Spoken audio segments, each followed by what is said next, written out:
بسم الله الرحمن الرحيم. إن دين عند الله الإسلام. صدق الله العظيم. فاروق اعظم.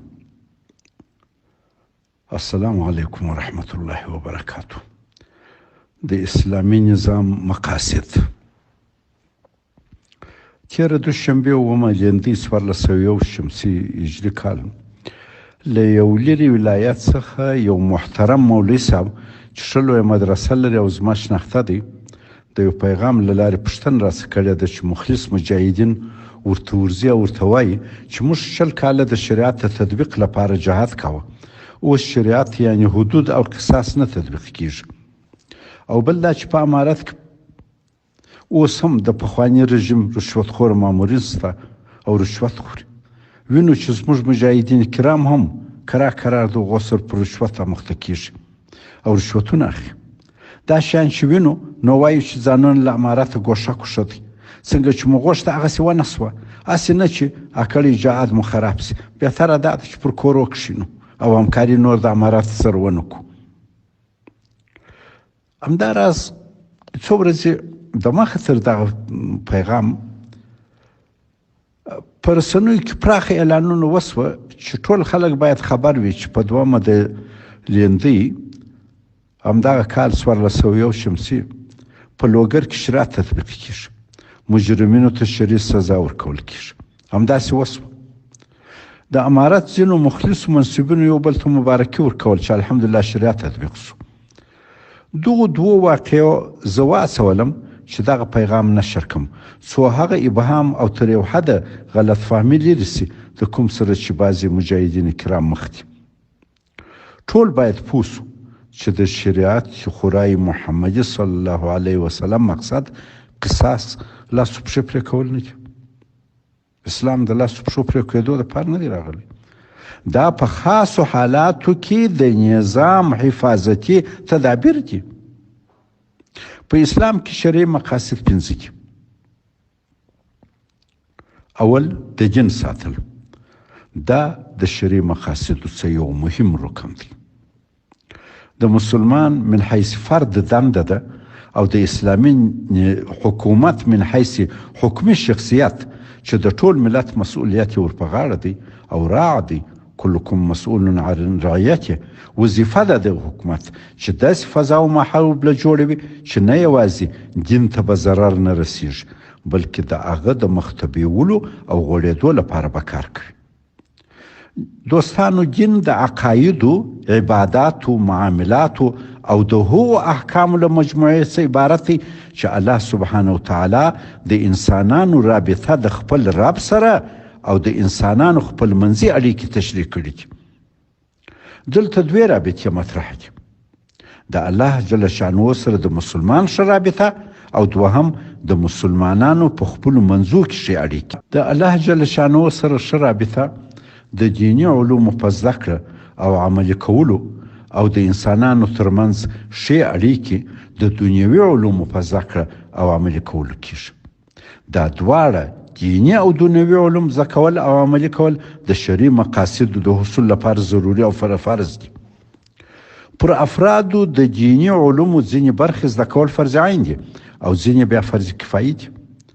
د دنیوي علومو زده کړه د ټولنې د افرادو لپاره هم فرض کفایي ده، خو پر اسلامي حکومت باندې فرض عین دي چې د ټولنې افرادو نر او ښځو ته به د دواړو دیني او دنیوي علومو د زده کړې موقع برابروي. په ټولنه کې باید دومره دیني علما وي چې خلک هره پوښتنه لري هغه ته جواب ورکړی سي. د دین د حفاظت، د دین پر مخ بیولو، د دین ته تبلیغ، دعوت او د دین خپرولو کار په جوړ وي. همداراز ټولنه باید په دنیوي ټولو چارو کې دومره ماهر او کافي کسان ولري چې پردو ته احتیاج نشي. مثلا یو اسلامي ټولنه باید دومره ډاکټران ولري چې د ولس ناروغان یې بهر تلو ته مجبور نه وي، او یا دومره انجینران ولري چې د بندونو، نهرونو د جوړولو، معدنیاتو د رایستلو او یا نظامی پولیسي او استخباراتي وسایلو او داسې نور ضروري شیانو د جوړولو لپاره پردو ته محتاج نه وي. په اقتصادي، فرهنګي او نظامی برخو کې د ټولنې بسیا کول د اسلامي حکومت دنده ده. دین په قوي اقتصاد، نظامي قوت او د ولس په پوهه ساتل کیږي، او د دین ساتل د شریعت له مهمو مقاصدو څخه دي. دوهم د نفس ساتل، دا هم د شریعت له مقاصدو دي. دلته د انسان د ځان ساتل مطرح دي چې انسان من حیث بشر له تعرض وساتل سي.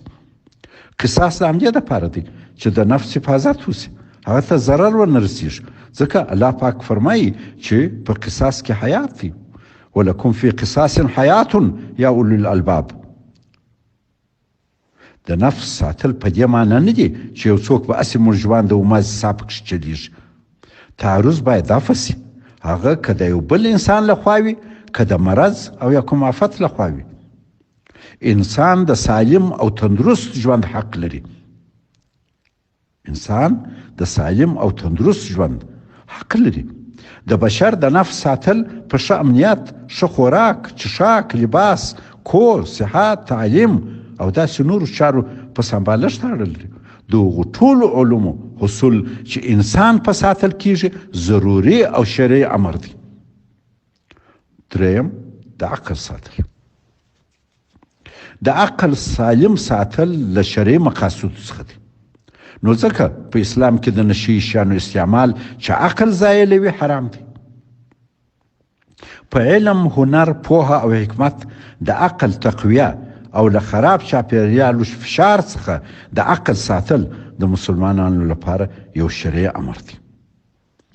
د اسلامي حکومت دنده ده چې د وطنوالو عقل به روغ ساتي، د ذهني معیوبینو، معلولینو او نشیانو علاج به کوي، او د عامه خلکو د عقل په تقویه او رشد کې به لازمه پانګونه کوي.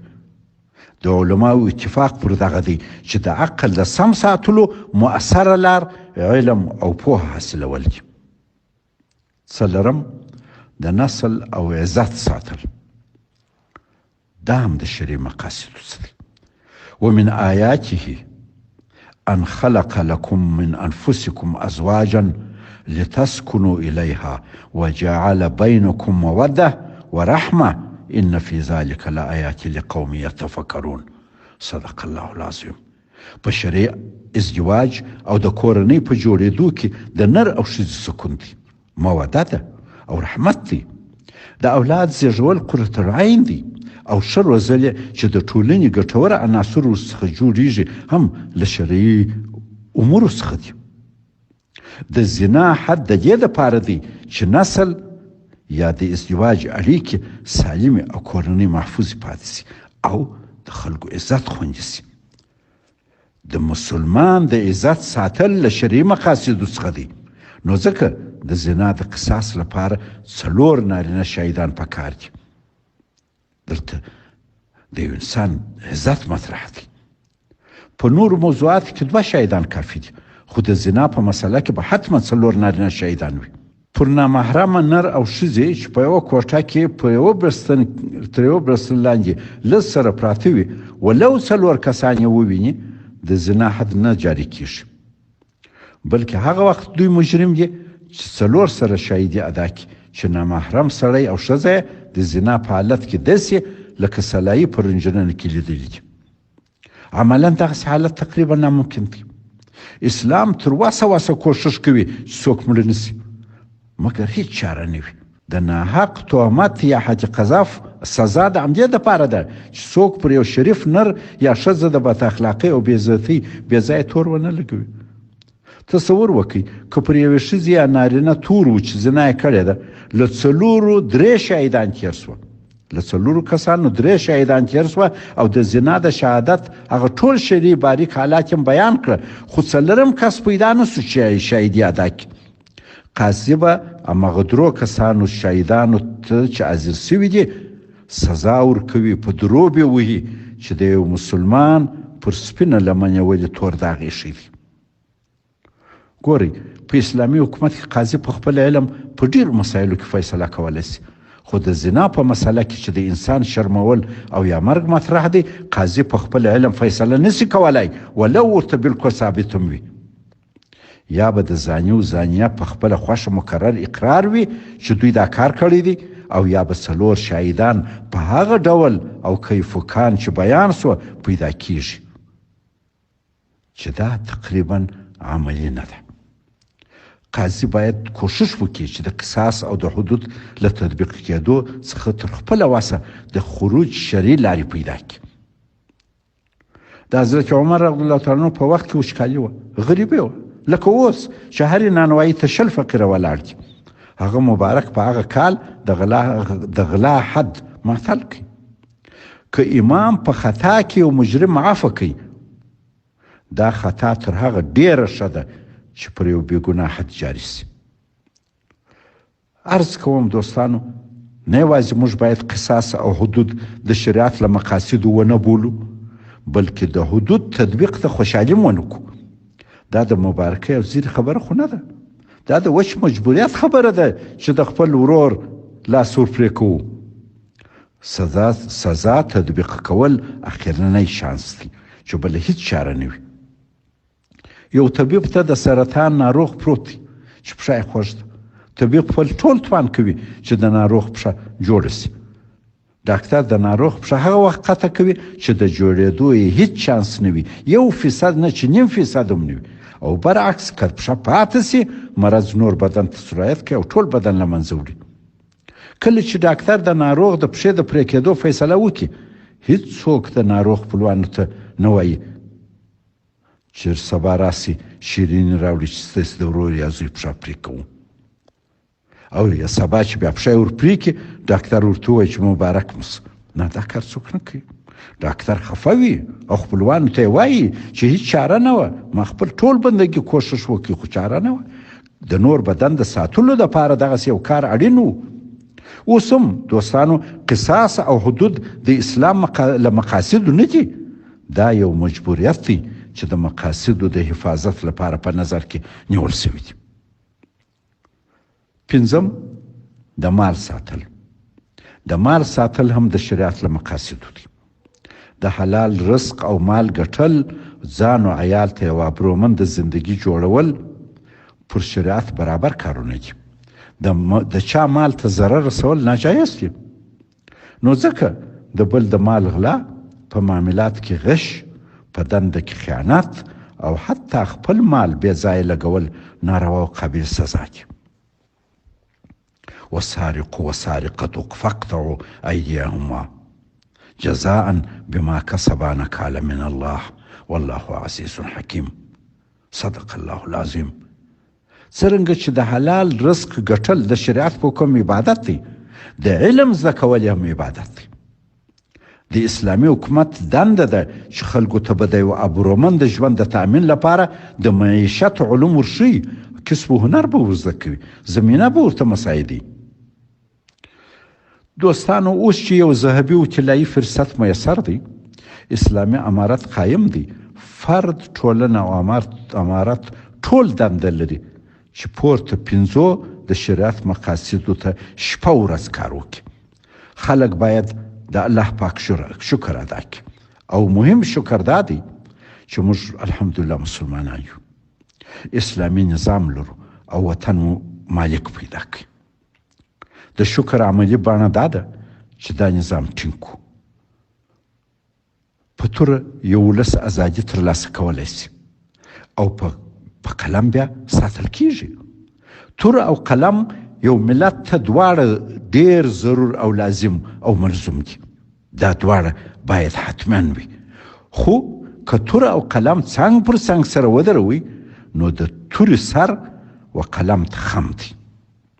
اوس شکر ازادي حاصله سوې ده، سرتاسري امن دی او یو قوي مرکزي حکومت لرو.